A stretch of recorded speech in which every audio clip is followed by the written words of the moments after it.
Third Sector Hustings for the Scottish Parliament elections next week. I'm Anthea Coulter and I'm the manager at CTSI, and I'm going to be the chair for today's proceedings. I'm delighted to see a good turnout. We've got more people coming on as we go along.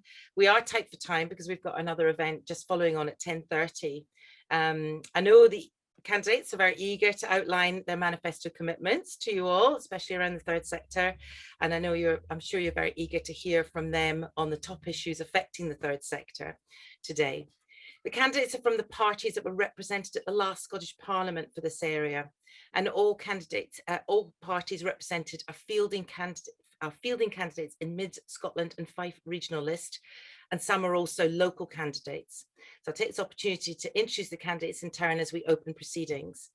The other parties and candidates are also standing on the regional list for Mid-Scotland and Fife, and I encourage you to consider all the manifestos before voting. And the list of all the candidates is going to be viewed in the chat.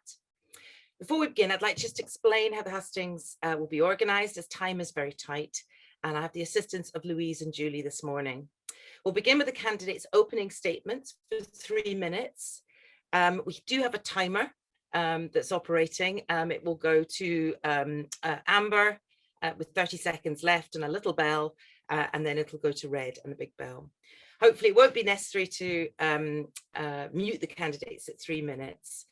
During the opening statements, there'll be no responses or interjections by other candidates will be permitted.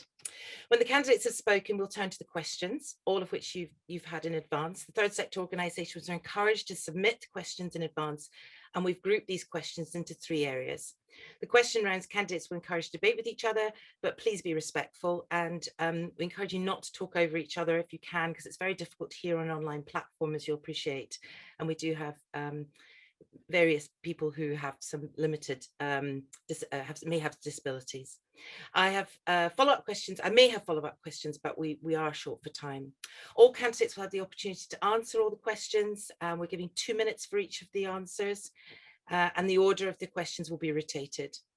As we have a number of questions, we may not be able to take questions from the audience. However, if you do have questions, you can put them in the chat function, and if time permits, we will include them if we can, or otherwise we'll share them with the candidates to get back to you.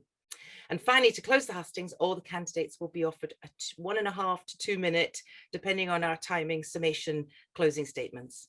We're looking forward to some spirited and good-natured debate from our candidates this morning, and the chat function will help you to get involved with this. However, I'd remind all the audience members that it is essential that the chat function is a safe and respectful space for everyone, including our candidates, and please do self-moderate your comments and keep them focused on the third sector and the voluntary sector. And we also would like to keep yourself muted throughout the hustings. CTS will be live tweeting. I think we should have Ailey somewhere on the screen now, and encouraging audience to do so too. The hashtag for the hustings is hashtag CTSI Hustings 2021. So without further ado, I'd like to begin the candidates' opening remarks, and I'd like to first welcome up Craig Millar from the Scottish Labour Party. Thank you. Hi, Anthea. Thanks very much, and thanks for CTSI for organising this. As Anthea says, I'm Craig Millar. I'm the candidate for Scottish Labour in Clackmannanshire and Dunblane, and also the regional candidate for Mid-Scotland and Fife for my party too. I'm very pleased to be here because the third sector is very important to me, and it has been for well over a decade. I am very dedicated to the third sector in Clackmannanshire, and I have worked vigorously to support local organisations in my community as well. But the third sector in general has been on quite the journey in Clackmannanshire, and much of that is credit to CTSI. And that's not just looking for brownie points or an easy ride this morning. That is because they have transformed the way they work in order to work with local charities, community groups and organisations.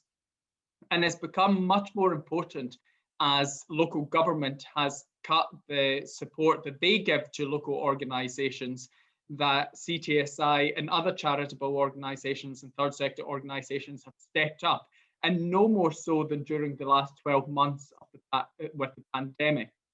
At a time where people were locked down, people were putting themselves to the forefront to make sure that they offered support to those most in need, those who are vulnerable in our community. Now, my own experience of the third sector, as many of you will know, is mainly with Sauchie Community Group and Sauchie Activate. But it doesn't just stop there. I've worked with many organisations across this constituency. I have also been very successful in raising funds through grants and fundraising. Now over £700,000, having secured a further £41,000 just last week for 2 organisations as well. Now, I am very proud of that, but I also realise that that is just a drop in the ocean of what is needed for the third sector and for the support that is required out there. Now, many of the struggles I have seen will be the same as your organisations face, and I know that we're going to talk about that later, but in funding, especially through long-term funding and those dreaded words of match funding as well. So I think that it's very important for the Labour Party and all parties to work together to make sure that we do create long-term funding, that we don't leave people with just a couple of months without knowing whether they are going to receive funding or not. And also the closure of things like the Leisure Bowl means that people's mental health and people's physical health will have to be looked at as well. And it's going to be the third sector and the charitable sector who have to step up once again and deal with that. So I'm excited about the future for the third sector in Clackmannanshire and Dunblane. And I look forward to the debate this morning. So thank you very much for having me. Thank you, Craig. Next up is Alexander Stewart from the Scottish Conservative and Unionist Party. Thank you, Andrea, and good morning, everybody. Delighted to be here this morning and have the opportunity to address you. I am Alexander Stewart, and I am standing as the Conservative and Unionist candidate for the constituency of Clackmannanshire and Dunblane, and I am also a list candidate for Mid Scotland and Fife. I have spent 3 decades involved in politics. I was a councillor for 18 years before I became an MSP in 2016 for the regional list of Mid Scotland and Fife. And I have been involved in many aspects of the third sector and the voluntary sector for many, many decades. I received my MBE in 2016 for services to the voluntary sector. So I have been a champion of that sector, as I say, for decades. And I have been so impressed by what has been happening here across Clackmannanshire, because I could judge that and look at that from my time in Perth and Kinross and also my time here in Stirling. So I think it's important that we recognise the challenges you face, but also the opportunities that you have. And this pandemic has been a disaster for so many individuals and organisations, and we've lost so many individuals through this pandemic. But the silver lining, if there is any, has been the community resilience, and I have been absolutely staggered and amazed by what has taken place over the last year in communities the length and breadth of Clackmannanshire, where they have come together to support, protect, enhance, and from businesses through to individuals, from charities, all pulling together and making real community spirit and showing that people can be supported, whether it was organising some drugs from the pharmacy or deliveries of food or phone calls for people who are lonely. All of that has been done and has been very much championed in Clackmannanshire, and you are to be congratulated for that. There is no doubt that your sector has suffered, and during the time, the funding that was given from the Scottish Government, some of your charities and some of your organisations and your social enterprises found it very difficult to obtain some of that extra resource, the grants and the loans that are coming through, and we need to ensure that funding is challenged.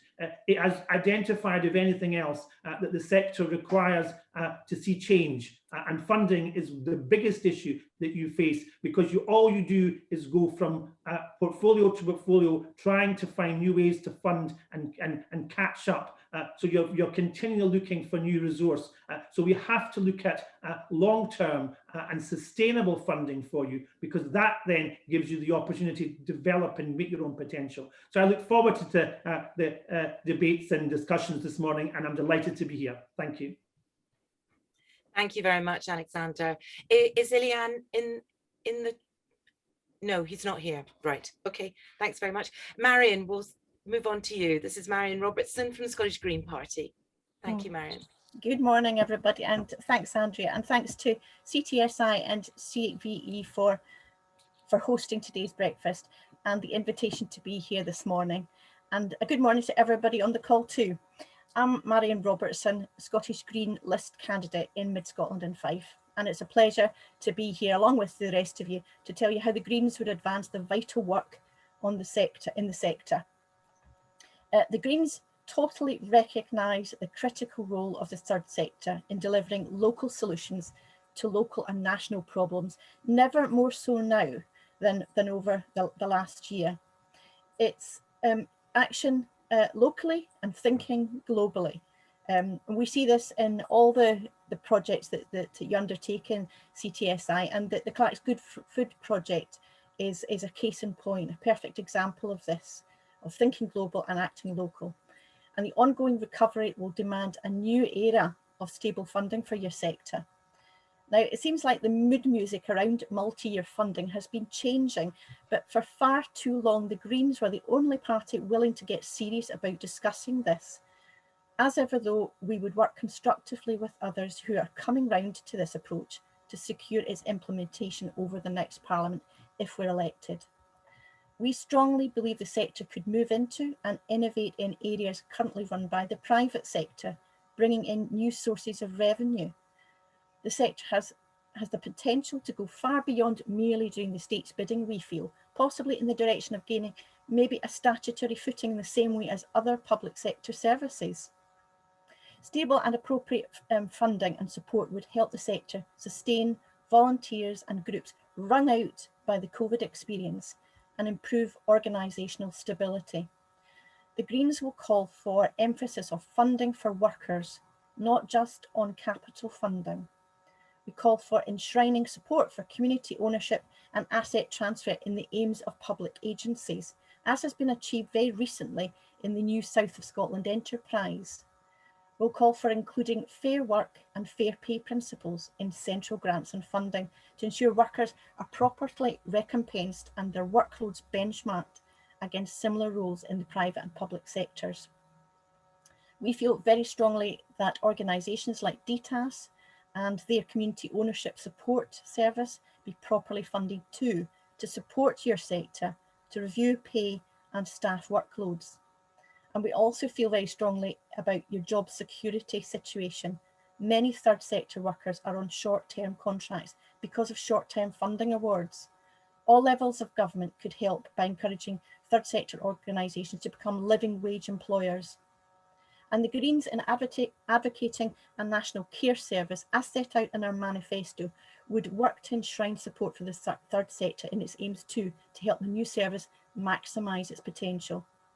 So I look forward to discussing the opportunities that are emerging as we face recovery from the current public health crisis and the expanding role of the sector in tackling the climate emergency.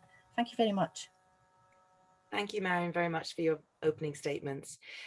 Keith Brown is next up from the Scottish National Party. Thanks, Keith. Thank you, and thank you for the invitation to come along this morning. My name is Keith Brown. I'm currently the MSP for Clackmannanshire and Dunblane. I've been an elected representative in this area now for 25 years, 11 years as a councillor, 14 years as MSP. And during that entire time, I've tried very hard to work with the third sector and with the voluntary sector, both with CTSI, but also their predecessor in relation to Clackmannanshire. Particular groups like the Gates in Alloa, Food Train, which is a fantastic initiative, which I have corresponded with a number of times. I went out with them on their calls in Dunblane and Bridge of Allen to help people there and asked them to come to Clackmannanshire, which they have now done, which was exceedingly beneficial during the recent pandemic.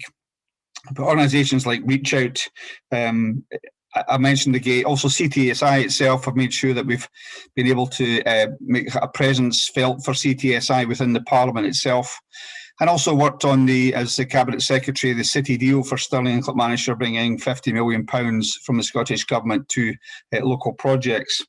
It's obviously a very difficult time for everybody involved, and that's no less the case for the third sector. But I would, if re-elected, continue to want to build on that relationship, the organisations, veterans organisations and others that I've been involved with, to continue to work with them.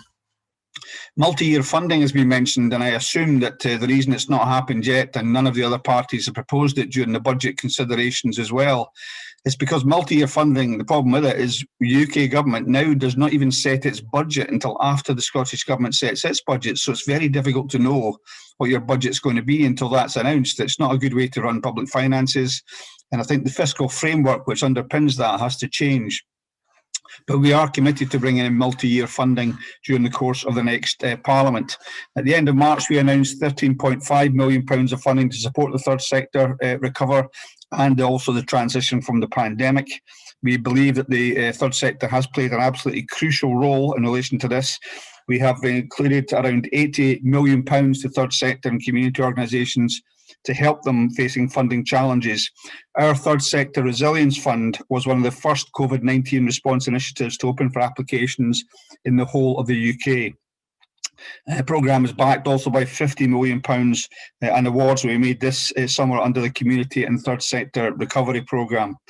So a great deal of support for the third sector. More is always required. The work that you do, I know the value of it. People come to my surgeries on a regular basis and have interacted with CTSI. And also I pay tribute to the leadership of Anthea during that time as well. There's been a real resurgence in the third sector and a real kind of unity and purpose behind it. And that's down to Anthea and her colleagues. So continue to wish to work with them and looking forward to the rest of the debate. Thank you very much, Keith. I'm just going to check again. Is Ilian in the chat? Has he come in, Louise or Julie? No, I'm afraid not. No, that's fine. So that's the end of our closing statements. So we'll now move on to our questions. And we've got 3 questions. We might have some follow-ups, as I say, and we have a little bit more time available now. So the first question came in from a number of organisations, and so we've corralled it into a question for you, which you've had. So the commitment and incredible innovation and compassion shown by the third sector and voluntary community during COVID-19 has been rightfully recognised. How important, in your view, is the third sector to Scotland's recovery now from COVID? And how does your party intend to support the sector? And I mean this in the widest sense, because we have, as I say, charities, voluntary sector, social enterprises to play its part. In particular, some politicians have been promising multi-year funding, but this has not been delivered consistently across Scotland. So first up, Alexander, please. Thank you. Thank you very much indeed. There is no doubt, Andrea, that the third sector has to play a massive role in the recovery. We've said at this time that we need to focus on recovery for the next Parliament. It's vitally important that we do not deflect from anything else. Other parties have talked about bringing in constitutional issues. That, we believe, is not what we should be tackling. We should be focusing 100% on recovery and supporting many of your organisations that have, as I said, stepped up to the plate and taken on a huge amount of resource and involvement within the communities you have. You just need to look at the number of organisations that you have across Clackmannanshire and across this constituency of Clackmannanshire and Dunblane that actively involve supporting individuals to get whatever it may well be, support mechanisms in the men's shed or the food or anything of that nature. So you have, as a sector, you have a very, very responsible role to play, and politicians and government must identify and support you through that. Now, we know that large sums of funding have been given by the UK government to the Scottish government and then passed on to local authorities, etc., to support your sectors. But that took its time to move forward. I mean, there has never been a larger amount of money passed on to individuals and organisations throughout Scotland at this time because of the Barnett consequentials that we face and that we have. So the funding is there. It's the priorities that need to be assessed. What is a priority? Is the third sector really a priority from some of our politicians? That needs to be challenged. And you've identified short-term contracts, you've identified working practices. All of these need to be put in place to ensure. So the third sector is vital to our recovery. Thank you. Thank you, Alexander. Marion, your answer, please. Thank you. Thanks, Andrea. So while we grapple with the root causes of poverty, we'll undeniably need the third sector to help with COVID recovery. Greens hold by the principle of subsidiarity. So that's tackling issues as close to their root as possible. The third sector is a key component of that approach, and stable funding for the sector is absolutely fundamental. In terms of multi-year funding mentioned around the table, much of Scotland's funding comes from Westminster through block grants, and it's not always given on a 3-year basis. But the Greens are challenging this funding basis. The SNP manifesto actually refers to challenging 1-year funding too. So I think, as I said, the mood music is changing, and we are determined to try to find a way so that we can actually bring to bear the concept and the reality of multi-year funding for the sector. We support the sector to innovate and expand into areas currently run by the private sector as we respond to the COVID and climate crises, bringing in new sources of revenue, for example, housing asylum seekers, renewable energy, warm homes, public transport, restoring nature, and closing the poverty and inequality gaps. Till now, other parties have not been able to come to the table with the Greens to try to find a workaround for that multi-year funding settlement. But as I say, we're hopeful that the times have changed, and the new challenges will throw down the gauntlet for people to pick up. So meanwhile, our manifesto commits us to deliver real terms increases in council funding. And in the past 5 years, the Scottish Greens have reversed the declining local government funding to the tune of £5.6 million into Clack's Council, which has helped us to secure services.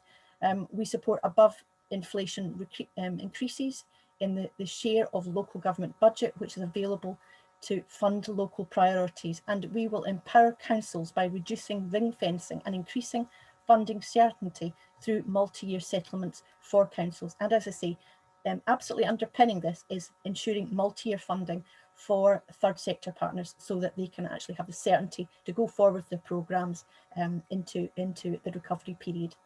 Thank you. Thank you, Marion. Thanks very much. Keith, I'll ask you to speak next. Thank you. Thanks. Just to go back to the point of multi-year funding, it is extremely difficult for whichever party forms the government at Holyrood to commit to that, whilst it's the case that budgets are cancelled and postponed, 1-year funding is applied by Westminster, or funding is agreed after the Scottish Government is legally obliged to pass its budget. But if those difficulties can be overcome, and there are some very good ways to do that, which put control in the hands of the Scottish Parliament, then I think multi-year funding can and should happen. I think, though, rather than repeat some of the points which we're all making, I think 1 or 2 other things are really important, and Marion touched on the idea about poverty as well. What has been obvious during the pandemic is the wealth of generosity and kindness and willingness to look after others that we've seen. I've seen that in my own community in Dollar with the establishment of new groups to look after people. And I think for the pandemic, to go back to the question, how do we use that going through the pandemic? We have to make sure that people have the ability to act on those spirits of kindness and generosity. And if we can put in place the infrastructure to allow that, we can change society by allowing that to happen. 1 or 2 things. Youth guarantee. I know the work that CTSI do in relation to employment. The youth guarantee that we would have would not only guarantee every young person a job, a training opportunity or a learning opportunity, but it would also give them the chance to work with nature by some of the initiatives that we have as well. We think it's really important, both of school age and after school, to allow people that opportunity. And very interesting with some of the initiatives that you're talking about today in terms of food. The SNP is committed to providing free school breakfasts and lunch for all children throughout the year. And when we do that, that's a huge contract that will go towards food. And I would like to see that food being procured locally wherever possible, to see it working in tandem with our other initiative of 20-minute neighbourhoods. So we don't just create housing estates, but we have places, communities where we have all the facilities to go with that as well. So I think these things have to be thought collectively about, and it's a real opportunity coming out of the pandemic to restructure the way society is currently built. Thank you very much, Keith. That's great. And finally, Craig, I'd like to ask you to speak.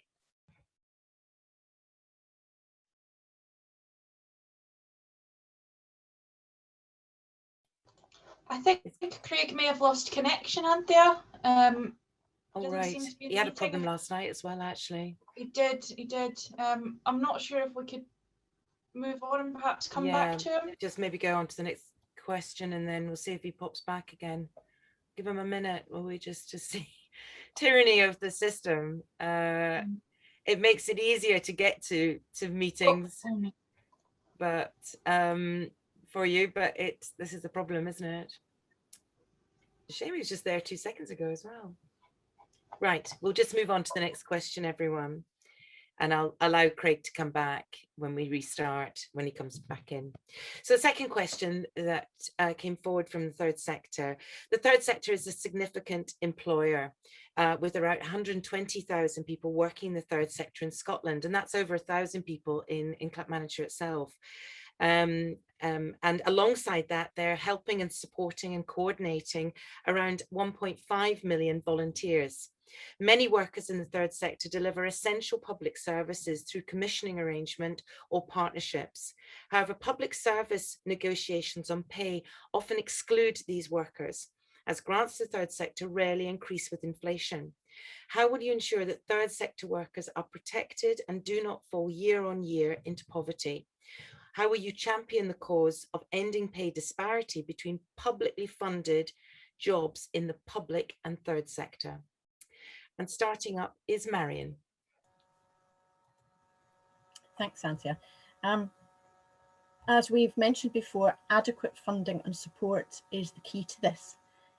This would help the sector sustain volunteers and groups who've been through the experience of COVID that they would never want to go through again. And it would also improve organisational stability in the sector. So Greens in the past 5 years have championed this, and we've been advising the emphasis is placed on funding for workers, as I mentioned before, not solely on capital funding and the purchase of assets, capital assets.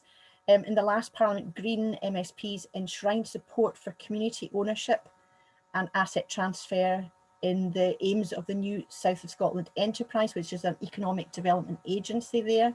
And it's resulted in their support of funds for workers as well as for asset purchase. So this is a model which I think we can replicate in other agencies as we go forward. So if elected, the Greens will ensure that central grants and funding should also use fair work and fair pay principles to ensure that job roles are funded properly. People are compensated for their efforts and they're benchmarked against similar roles in the private and the public sector, rather than just assuming the lowest pay possible. And we will also ensure that organisations like DTAS and their community ownership support service would also be adequately funded by the Scottish Government to support voluntary and charity organisations to regularly review pay and workloads of staff. And we would promote job security in the sector, as I mentioned in my opening remarks. Many third sector workers are on these short-term contracts, which gives no certainty and probably creates many emotional and psychological problems for these individuals and for the sector as a whole because of short-term funding awards. We can't allow that to continue. It's not sustainable for anybody. So all levels of government could help by encouraging third sector organisations, as I say, to become living wage employers and put things on a sustainable and a more equitable basis. Thank you. Thank you, Marion. Craig, I know you've popped back in, but we'll just finish this round of questions now and then come back to you if that's okay. Where you are. So next, Keith, I'd like you to respond. Thank you very much. Yeah, I think part of the answer to the question does relate to the multi-year funding, which has been mentioned already, because that gives that kind of stability that's required. But there are other elements to it, and one is, of course, the responsibility for a living wage. When I was in the cabinet, it was my responsibility to try and push up the number of employers and people that received the real living wage, not the so-called national living wage, which is not endorsed by the Living Wage Foundation as a real living wage. And we got to the stage where we had a higher proportion of people in Scotland and a higher proportion of employers paying the real living wage. And we have to carry that work forward. Unfortunately, the Scottish Parliament doesn't have the power to legislate for that as things currently stand. So we have to do it by encouragement. I think what we also did, though, was to make sure that in terms of the care sector, that additional monies were made available so that those employers for people in the care sector had to pay the actual living wage. And all the living wage is saying is it's enough money to live on. So we shouldn't be having people pay from the public purse that are in poverty, as the question rightly implies. And I think it comes down to a question of priorities. That priority, I would like to see us legislate for a living wage if we had that right. We don't have it just now. It may be something that we take control over in the future. And what we have done, things like nurses pay, 4% increase, way above what the rest of the UK has offered, which is 1%, and the £500 payment to NHS and other staff because of the work they've done in the pandemic shows the extent to which I think the SNP values our public sector workers. But I think it's a question of priorities. So rather than some other parties who are looking for tax cuts and a continuation of austerity, what we've seen for the last decade, which just ends up with more poverty, we would seek to make sure that people are properly remunerated. And we'd also pilot universal basic income across different parts of Scotland. And as far as we're able to do that without all the social security powers, that's our priorities, people being paid a proper wage. Thank you very much, Keith. Craig, if you'd like to answer the second question, and then at the end we'll come back after Alexander to the first question. Thank you, Craig. It's Craig there. Yeah.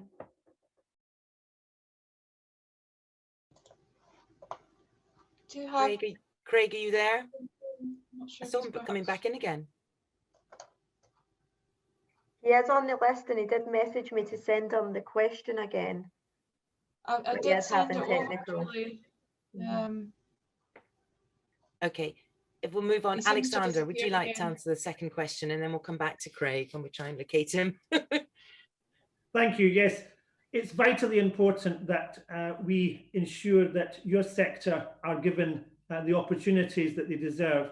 And, hundreds of thousands of people work in the third sector, and you have masses of volunteers who give of their time and their talent to support the sector as well.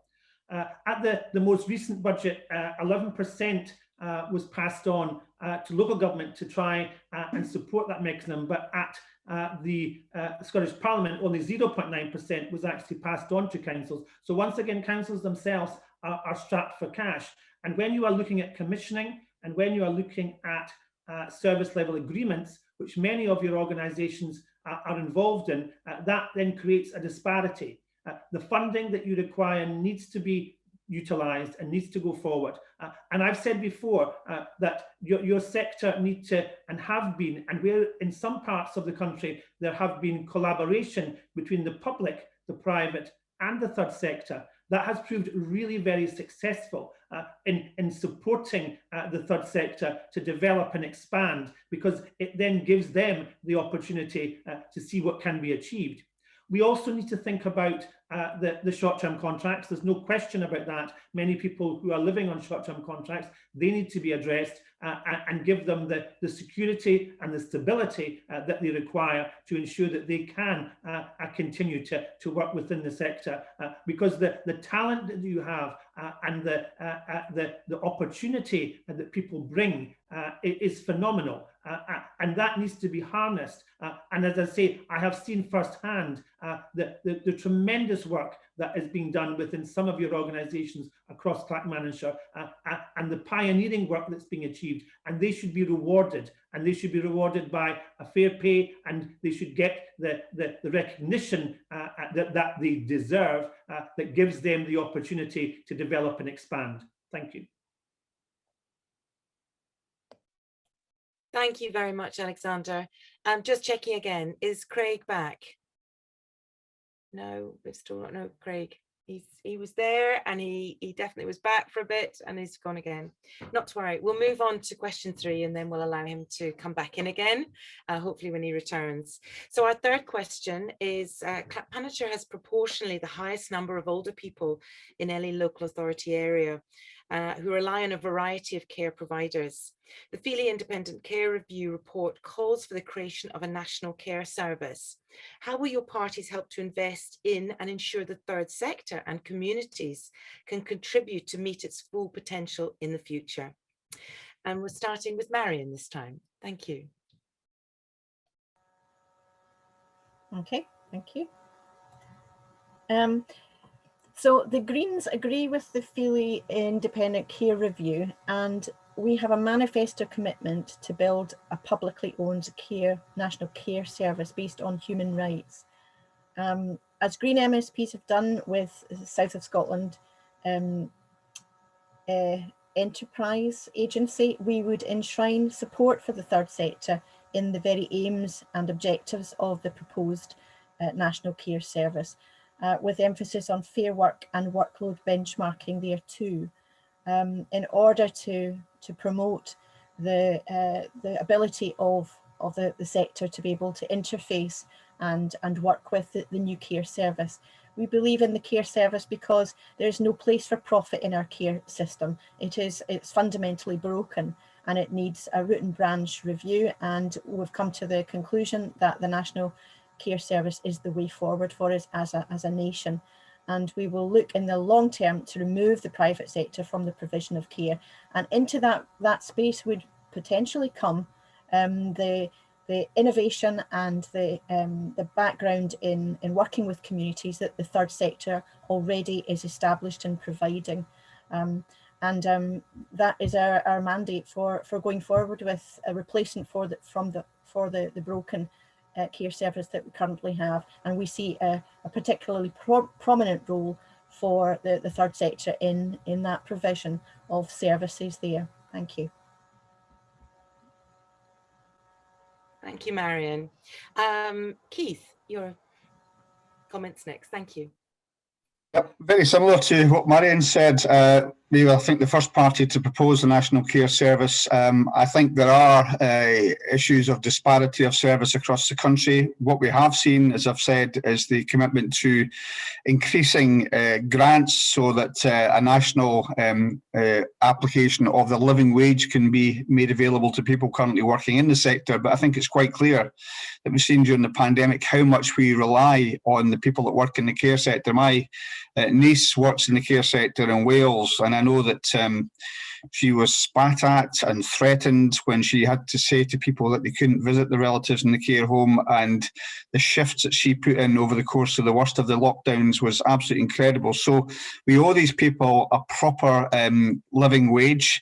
I think it should be part of a national network. We do entrust our relatives to these care homes, and we have to have confidence that the people that are there are well trained, well paid and well motivated to do just that. So I think that's extremely important. On the issue of local authority funding, can I just say that there's no question local authorities have been under the cosh, but if you compare sort of Scotland to what's happened in the rest of the UK, you've seen quite a number of councils going bankrupt in England, and some councils having had their funding cut by 40%. That's what austerity does. And we have to move beyond austerity and properly invest in the people that look after our people. So I think the care service and the Feely review, which underpins many of the reforms which we've been talking about, are extremely important. And the national care service should mean that we get national standards, a living wage paid to everybody. And of course, it will allow for collective wage bargaining in a way that's not possible to do just now. So a national care service is a huge opportunity. And I certainly hope and expect, it has to be the case, that the third sector, the voluntary sector, has a very important role to play as we move that forward. Thank you very much, Keith. Craig, I think you're back. He was. I saw him come in, back in again. He's somewhere. Are you there, Craig? He just seems to have dropped out just as you mentioned him, Anthea. Honestly, yes. His I saw message I to saw say, it pop up 2 seconds ago and his disappear. message to say that his broadband is really playing up this morning and it just keeps cutting out. So he will keep trying to get back on. And I have put the 3 questions to him, so he'll hopefully answer them. He If has not, something he will before. send us a response so that everyone has his response. Okay, great. Alexander, would you like to come in? Thank you very much. I had the privilege of working for 2 decades for Arc Housing Association, which looked after individuals, elderly and those with learning disabilities and difficulties. So I saw firsthand what can be achieved by the sector and what is required to develop. Age Scotland have also come up with some very strong views in their own manifesto about what they want to see for fair housing, loneliness, and the support mechanisms for older people. You've identified that Clackmannanshire has an ageing population, and that population requires to have support mechanisms, whether that is in health, whether that is in social care, or whether that is in enjoying their environment by being able to participate in various clubs and various organisations to help their mental health and their physical well-being. All of that is vitally important. But also we need to work collaboratively, and we have seen that from the integrated joint boards that have been introduced to try and marry together social care and the NHS in a more progressive way to ensure that that is being developed and that the potential is being unlocked. And there have been some real successes there, but then that needs to now expand into the community much more. And a national care service is something that we believe does have real merit. It needs to be structured, it needs to be funded so that individuals will benefit from that. So I look forward to seeing what will come through the next Parliament, because this will be without question one of the main topics that should be being discussed and that should be being legislated for, to try and support the growing ageing population that we have, because they have given their time and their talents to the communities and worked through their lifestyle, and it's about time that we support them in their old age to have the security and the housing and the support mechanism in place to ensure that can happen. Thank you very much, Alexander. I think we do have Craig back. Yes, have we got you back, Craig? How long, Anthea? Oh no, that's fine. But you've got 3 back-to-back questions to answer. Are you up for it? Well, I will try as long as the broadband third sector challenge. Go for it. So the first question: have you got them in front of you? They're in the chat. Yeah. So the first one, I think, is about funding and long-term funding. I don't know. Yeah, particularly it's really about the recovery. So how important is your view as the third sector Scotland's recovery from COVID, and how does your party intend to support the sector to play its part in the future? In particular, you know, the discussion around multi-year funding has not always been consistent across Scotland. No, it hasn't been consistent, and I made that in my mention to that in my opening remarks as well, about how difficult multi-year funding is. I have to correct, the Scottish Government does provide multi-year funding for projects. It is rare, but it does. And also, I have to say that we have to lead by example. So I have applied to dozens upon dozens of funders, and the funder I find most difficult to work with is the Scottish Government. Now, I understand because it's public money. However, they make you jump through hoops of hurdles in order to get it, and we have to simplify. We have to look at what the big lottery has done.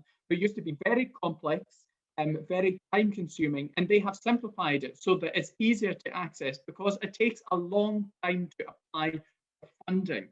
And it's very time consuming. And if you're having to spend 6-8 hours on an application that's then rejected, and then you have to, or it's accepted, and you're then told you have to match fund it, what comes first? So, you know, it's so tiresome and difficult. And I get the point of what Keith was saying as well, that we need more security of longer term funding from Westminster to know that we can get the multi-year funds as we go on as well. So I want us to transform the way the funding works. I want the, which is happening much more than used to, but I want charities and the Scottish Government to work together. So the match funding is much easier. So it isn't so much on the responsibility of the charity or the organisation or the third sector, but it is on organisations to say that the Big Lottery and the Robertson Trust are working together, or the Scottish Government and Children in Need are working together. And therefore that takes off a lot of the pressure from the organisation doing the fund. And I think that's something that could be done quite easily. And these organisations do want to work together. So that's the first question. The second question, Anthea? Thank you very much. So the second question is around the disparity sometimes that comes through publicly funded third sector and public jobs, they're basically in the same jobs. So how will the public service negotiation pay, they exclude these workers as grants to third sectors rarely increase with inflation, and how will you ensure that third sector workers are protected and do not fall year on year into poverty? So yeah, so this is again comes down to applying for funding in the first place. So often people think, oh, we can't put that salary because it will be rejected. We have to put what would be much lower down the scale. But the reality is we have some very exceptionally talented people working in the third sector for low wages. These people could go off and work in the private sector in a Monday to Friday 9-to-5 job for better wages and never look back. But the reality is that people work in this sector because they care. They care about the people they're working with the organisations they're working with. They want to make a difference in their community or within their charity or within their sector. And that is why we have to make sure that it's up to the funders as well to make sure that when people are putting in applications, that firstly, that they are proper salaries, that they match the salaries you may get elsewhere in different sectors as well, because we want to attract the best people into our sector as well. We want to make sure that no one is paid under the living wage, but that there is always, with inflation, the salaries are going up. So we make sure that we're paying proper pensions as well, because again, you could go into the private sector, or you could go into some of the other public sectors. You could go into local government, or you could go into Scottish Government and be paid a much better pension than you would. So we have to make sure that we're setting people up for their future as well. And that can be done through the contracts, that can be done through funding, and that can be the Scottish Government leading on that. They can legislate to make sure the charities or funding bodies are also putting into place these sorts of things on costs as well.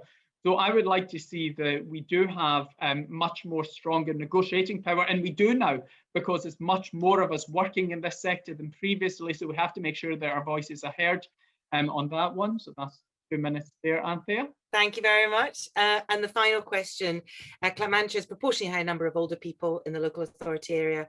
The Feely Independent Care Review calls for the creation of a national care service. How will your parties help to invest in and ensure the third sector and communities can contribute to meet its full potential in the future? Okay, so although my internet was very poor during the last time, there was one section I did hear, and it was Keith saying that it was his party that first mentioned the National Care Service. That's not true. The Labour Party has been going on about a National Care Service for well over a decade now, and I'm glad that some of the other parties are now on board. And they're on board because what we have seen during the pandemic. And I have to say as well that in Clackmannanshire, we have been disproportionately impacted, our care homes, by the COVID-19 pandemic. And I've mentioned this in other hustings and debates as well. It was shocking that we had elderly people being discharged from hospitals without being tested and put into care homes. It was even more shocking when patients from hospitals tested positive and they were still moved into care homes. It was shocking at the beginning that the PPE wasn't readily available in care homes for staff. It was shocking that there wasn't the test and trace, and that we were promised that all staff would be tested, and they weren't. Now, these staff stepped up at the most difficult and challenging time, and at the beginning of the pandemic, where everyone panicked, I get that, they were let down, they were failed. So we have to make sure that that never happens again. We also have to make sure that we adapt how our care service works, trying to keep people in their home for as long as possible, because that's where they want to be. That's where they're most comfortable. also making sure what is in the community for them. So, do you know, I run a singing group. I have run it now for over 5 years. And over the last year, it has been a nightmare because it's been on Zoom. And you can see what happens to my connection already, you know, which people may be thankful for. I don't know. But we have to also adapt that. We have to make sure we keep people at home, but they have the support they need there. And when they do go into care homes, that they have the proper investment there. And that means that we have to have a national care service. Thank you. Thank you very much, Craig. Sorry to push you to answer all 3 questions at once. Thank you very much for your offers there and the spirited debate on the key issues. I think we've seen lots of different angles come through, and that will be interesting to everybody who's listening. I'd like to now invite you to make your closing remarks. So we have 2 minutes for each person. This time we're starting with Keith. Thank you, from the Scottish National Party. Thank you. Just first of all, on the National Care Service, it may be the case Labour's been talking about it for a decade, but they've been talking about abolishing the House of Lords for over 100 years. It's a question of who actually does these things, and the SNP will bring in a National Care Service if re-elected next week.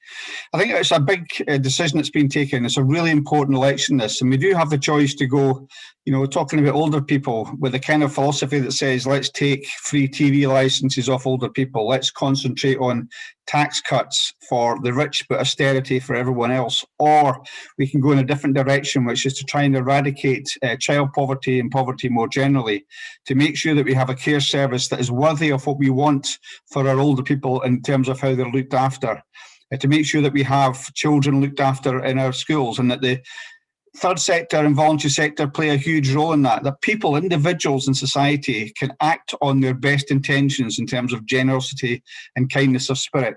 That's the kind of society that we want to create. Now, all these things that have been talked about, including increasing funding for the third sector, a national living wage, and Craig is wrong, the Scottish Government can't legislate for a living wage. It has to, it's reserved to, employment law is reserved to Westminster. I wish that we could, and I hope that we could, and I'm going to argue that we should be able to do that. But if we want to create this kind of society where everybody has the ability to earn the money that they need to live, just to live. I think that's the minimum we need in a civilised society. So we can pursue that civilised society. We can start to tear down the 27 borders which the Tories and the hard Brexit have created for us, and create a different kind of society where we have international cooperation, where we look after one another, and we're prepared for times of extremis.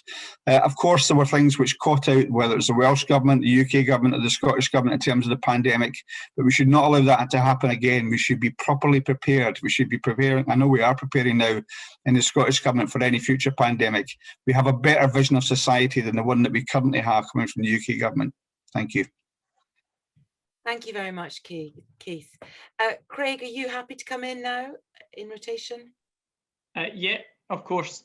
So we have a decision to make in Clackmannanshire and Dunblane. I hope from this morning you can see how dedicated I am and how passionate I am about the third sector. It is very important to me. It's important to me because for over a decade I have worked and I have volunteered in it. I am the Vice Chair of Clackmannanshire Tenants and Residents Federation. I'm a trustee on Clackmannanshire Breathe Easy group. I do a lot of work with different organisations across this constituency, and I will continue to do that if elected. You will have a champion in me, both locally and in the Scottish Parliament, standing up for your rights, standing up for your voices, because collectively we do now have a very strong voice. We stepped up during the pandemic. We stepped up when the local government have cut local services, when the Scottish Government haven't properly funded Clackmannanshire Council. We have stepped up. And we have taken the action necessary in order to do that. And just to correct Keith, the Scottish Government can, in contracts, and make sure that the living wage is paid, and they should do that. They can do that through procurement as well.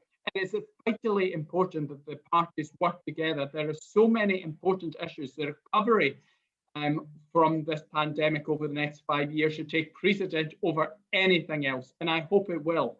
And together, the parties can make joint decisions. They can make a better future for the third sector. They can make it fairer future. So I hope on Thursday next week that you will vote for myself on the constituency and that you will vote for the Labour Party on the region. And thank you very much for having me. Take care. Thank you very much, Craig. Alexander, from the Scottish Conservative and Unionist, would you like to finish up? Well, can I also pay my tribute to your organisations for all you have achieved? There is no doubt that the next Parliament has to focus on recovery and building back better and securing many of the priorities that we've seen over the last year when the pandemic has hit. Your organisations are the lifeblood of communities. You go that extra mile. You understand what communities need. Therefore, it's important that politicians work collaboratively with you, in partnership with you, along with your local council, to ensure that they do have those building blocks that can secure a better future for the third sector in Clackmannanshire. There is no doubt that the Scottish Nationalists for the last 14 years have failed on their commitments to many of their priorities that they wish to adhere to. We need to, as I say, focus on what is important to the communities, what is important about transport, what is important about housing, what is important about the care sector. All of these must be the priorities, not a constitutional wrangle or a second independence referendum. The Parliament has to be focused on doing the best it can for the communities that it represents. I have, over the last 5 years, thrown myself into this community across Clackmannanshire and Dunblane. I moved to it within days of being elected to the Scottish Parliament. I have actively attended dozens of events, supported many of your organisations, and I continue to champion for your sector. And that will be what I will do if I am lucky enough to be returned to the Scottish Parliament in a week's time, to fight the corner, to support individuals, to ensure that we have a fair system, and to make sure that your sector is given the opportunities and the respect that it deserves. Thank you. Thank you very much, Alexander. And finally, Marion Robertson from the Scottish Green Party, would you like to finish up your closing statements? Thank you, Andrea. The Greens recognise the critical role of the third sector, as I've said in my opening remarks. It's critical because of its role in delivering local solutions to local and national problems, and never more so now than over the past year. It is thinking globally and acting locally, and the ongoing recovery of the sector will demand a new area of stable funding. So going forward, the Greens will commit to multi-year funding, and we will push for work and to work constructively and with others to secure its implementation over the next Parliament if we are elected. We strongly believe the sector could move into and innovate in areas currently run by the private sector, bringing in new sources of revenue for you. We will call for emphasis on funding for workers, not just on capital funding. We'll call for enshrining supports for community ownership and asset transfers in the aims of public agencies, as has been achieved, as I've mentioned, in the new South of Scotland enterprise. We will call for fair work and fair pay principles in central grants and funding to ensure that workers are properly recompensed and their workloads benchmarked. Organisations like DTAS and community ownership service, the support service they offer, should be properly funded to support the sector to review pay and staff workloads in the sector. And will advocate job security. All levels of government could help by encouraging third sector organisations to become living wage employers. And we advocate a national care service as set out in our manifesto, and would work to enshrine support for the third sector in its aims too, to help the new service maximise its potential. I'd like to end with a question, if I may, a question and a bit of an answer. The question of how the sector both sustains its existing workforce and attracts more volunteers. People won't come into the sector if they're unable to feed themselves and their families properly, if they don't have warm, affordable homes and their need for security is not being met. The Greens have been long-standing advocates of universal basic income, which would with one blow provide people with the means to cover these basic needs. Greens would support a pilot in Scotland with a view to rolling this out in advance of further pandemics, which we're told are going to be very likely, not to mention the climate and nature emergencies. It's a concept whose time has come.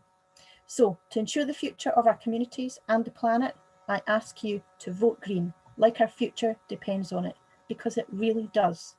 Thank you, and all the very best to everyone in the sector in the recovery period ahead. Thank you very much, Marion. So we've come to the end of our hustings and we're bang on time, which is fantastic. I'd like to thank all the candidates for giving up their time this morning. We've enjoyed your contributions, undoubtedly your shared aspirations for the third sector, which we, so personally myself, I'm delighted to hear coming from you all. And I know lots of members here who are taking part this morning also, I'm sure, delighted to hear those aspirations. I'd also like to thank our audience who have submitted questions in advance and taken part this morning and listened. There's nothing else left for me to say other than to wish you all the best as candidates in the upcoming election. I look forward to having a strong working relationship between our new elected representatives and the third sector going forward. And I know I speak on behalf of all our members in saying that also. So many thanks indeed for your time this morning, and we look forward to seeing you shortly. Thank you. Bye. See you.